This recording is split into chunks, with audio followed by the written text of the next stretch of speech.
মৰমৰ ছাত্ৰ-ছাত্ৰীসকল আজি মই তোমালোকৰ লগত এটা খুব সৰু এটা গ্ৰামাৰৰ বিষয় শিকিম হেতু হৈছে উপসৰ্গ তোমালোকে নিশ্চয় জানা উপসৰ্গ কাক বোলে যিবোৰ অব্যয় ধাতুৰ আগত বহি বিভিন্ন অৰ্থ প্ৰকাশ কৰে সেইবোৰকে উপসৰ্গ বোলে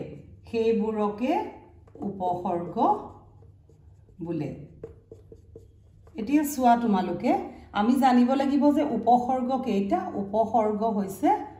20টা কেইটা 20টা আমি এই 20টা উপসৰ্গ জানিব লাগিব উপসৰ্গ 20টা চোৱা তোমালোকে প্ৰ পৰা অপ সম নি অব অনু নিৰ দূৰ বি অভি হো ওত পৰি পতি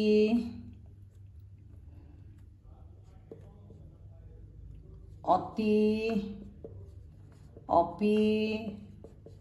ওপ আ 1 2 3 4 5 6 7 8 9 10 11 12 13 14 15 16 17 18 19 20 হো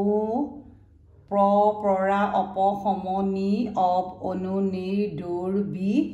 অধি এটা আছে দেই অধি টোটেল আমাৰ 20টা হল এটো অভি এতিয়া আমি চোৱা আগতে আমাৰ পৰীক্ষাত কেনেকৈ আহিছিল যে তোমালোকে আমাৰ কেতিয়াবা এনেকৈ আহে যে উপসৰ্গ কাক বোলে হেনেকে আহে তোমালোকে লিখিবা যে যিবোৰ অব্যয় ধাতুৰ আগত বহি বিভিন্ন অৰ্থ প্ৰকাশ কৰে সেইবোৰকে উপসৰ্গ বোলে বা উপসৰ্গ কেইটা কি কি তে তোমালোকে 20টা লিখি দিলো তোমালোকৰ 2 মাৰ্কস বা 3 মাৰ্কস এটা সময়ত দিছিলে কিন্তু বৰ্তমান সময়ত আমাৰ আহে তাৰ পিছত আমাৰ মেট্ৰিকত কি আহিবলৈ ললে যে দুটা উপসৰ্গৰ তোমালোকে শব্দ প্ৰয়োগ কৰা শব্দ লিখা মানে দি দিলে প্ৰ আৰু পৰা বুলি দি দিলে দিউতে যেবা কলে যে এই দুটা উপসৰ্গ এটো উপসৰ্গয়ে শব্দ গঠন কৰা তে তোমালোকে কি কৰিলা প্ৰ বুলি কওঁতে কোনোবাই কৰিলে যে প্ৰদীপ আৰু পৰা বুলি কওঁতে কোনোবাই কৰিলে যে পৰাজয় তোমালোকৰ শুদ্ধ আৰু ইয়াত তোমালোকে 1 মাৰ্কস পাই গলা কিন্তু এতিয়া তোমালোকৰ কি দিয়ে যে উপসৰ্গটো দি এটা বাক্য ৰচনা কৰিবলৈ দিয়ে এটা বাক্য ৰচনা কৰিবলৈ তোমালোকক জানিবা তে প্ৰ দিলে তে তোমালোকে জানিবা লিখিলা প্ৰাণ তে কি লিখিবা ভাৰতৰ স্বাধীনতাৰ বাবে বহু লোকে প্ৰাণ আহুতি দিছিল এনেকে তোমালোকে এইটোপা লিখিব উপসৰ্গটো বাক্য ৰচনা কৰিব লাগিব আৰু অৰ্থপূৰ্ণ হ'ব লাগিব তাত তোমালোকে 1 পাবা আকৌ তেনেকে যদি আমি অভিটো থাকে যে কবা দুটা উপসৰ্গ লগাই তোমালোকে বাক্য ৰচনা কৰা তে তোমালোকে অভিনয় দিব পাৰা তেতে অভিনয় দিলে কি বুলি কবা যে অভিনয় এটা কলা এনেকে তোমালোকে দিব পাৰা প্ৰতিভা দিব পাৰা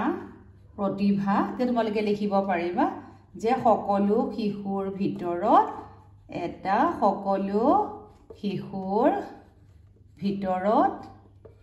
এটা প্ৰতিভা থাকে তোমালোকে যদি এনেকৈ শিকি থোৱা তে তোমালোকে কোনো ধৰণৰ সমস্যাত নপৰিবা আৰু তোমালোকে 1 মাৰ্কস নিশ্চয়কৈ পাবা গতিকে মৰমৰ ছাত্ৰ-ছাত্ৰীসকল তোমালোকৰ যিহেতু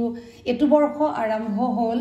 আৰু তোমালোকে সম্পূৰ্ণ নম্বৰ পাবলৈ চেষ্টা কৰিবা আৰম্ভণিপা কৰি যোৱা আমি আজি উপসৰ্গৰ বিষয়ে যি আলোচনা কৰিলো তোমালোকে গোটেই কিটা উপসৰ্গ মুখস্থ কৰিবা আৰু এনেকৈ শব্দ গঠন কৰিব পাৰিবা আৰু তাৰ পিছত তোমালোকে এটা তাৰ পৰা তোমালোকে শুদ্ধ আমি এটা শব্দ উলিয়াই খুব সুন্দৰকৈ বাক্য ৰচনা কৰিব পাৰিম আৰু আমি ইয়াৰ পিছত তোমালোকে যদি প্ৰত্যেকটো যদি ইয়াৰ মানে এটা শব্দ দি তোমালোকে বাক্য ৰচনা কৰিব পাৰিবা তোমালোকৰ কিবা সমস্যা থাকিলে মোক তোমালোকে কমেন্ট কৰিবা কমেন্ট কৰি সুধিবা তোমালোক নতুনকৈ আহা সকলে ভিডিওটো সাবস্ক্ৰাইব কৰিবা আৰু তোমালোকে এটা লাইক কৰিবা তোমালোকলে মোৰ এইটোৱে অনুৰোধ ধন্যবাদ